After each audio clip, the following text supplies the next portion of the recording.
Why do you think there was so much excitement about GTA 4, GTA 5, and now GTA 6? Because they don't come out that regularly. And I think we did a really good job of constantly innovating within what the IP was. The games always felt different. People have very strong feelings. I like this one. I didn't like that one as much because they are pretty different. So there would be simultaneously where you know what's going to happen. It's a Grand Theft Auto, it's going to be a game about being a criminal, but the way it's going to be a game is going to change quite a lot. So I think the way the IP kept evolving meant people being really excited to play it. And we were good at marketing them as well. We really tried to market them in a way that felt like an update of classic film marketing, where you were really felt like you're already in the product just because you'd seen the trailers and stuff. You mentioned that you haven't written for Grand Theft Auto 6. What's it feel like Grand Theft Auto 6 returning to Vice City? This is over 20 years later, but the original GTA Vice City game was set in the 80s. So Mhm. maybe inspired by Scarface a little bit? Scarface, Miami Vice, Miami Vice. and our 80s childhoods.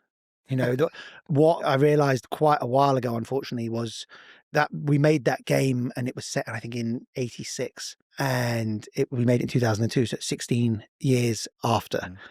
And now it's way past 16 years since Vice City came out. So it was, the 80s were not that long ago when we made it. So you've created, I don't know how many, over 10 Grand Theft Auto I games. think so. I have to ask, is it a little bit bittersweet to not be to say goodbye to the Grand Theft Auto world and having to watch Grand Theft Auto 6 released? Or is it more excitement? What's the feeling? I think it's, how would I describe it? Of course, it's all of the above.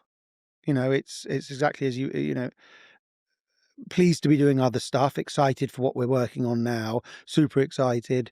Um, of course, letting go of something I worked on it one way or another for like 20 odd years, and wrote on them for the last 10 or 11 that came out, wrote all of them, or, lead writer on all of them, whatever it was.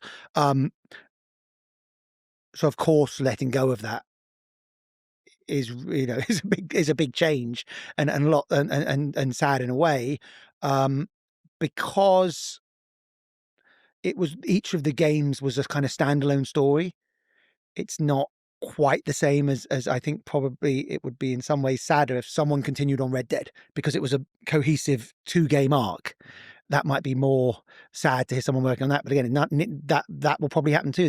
I don't own the IP. That was the sort of part of the deal. It's a privilege to work on stuff, but you don't necessarily own it.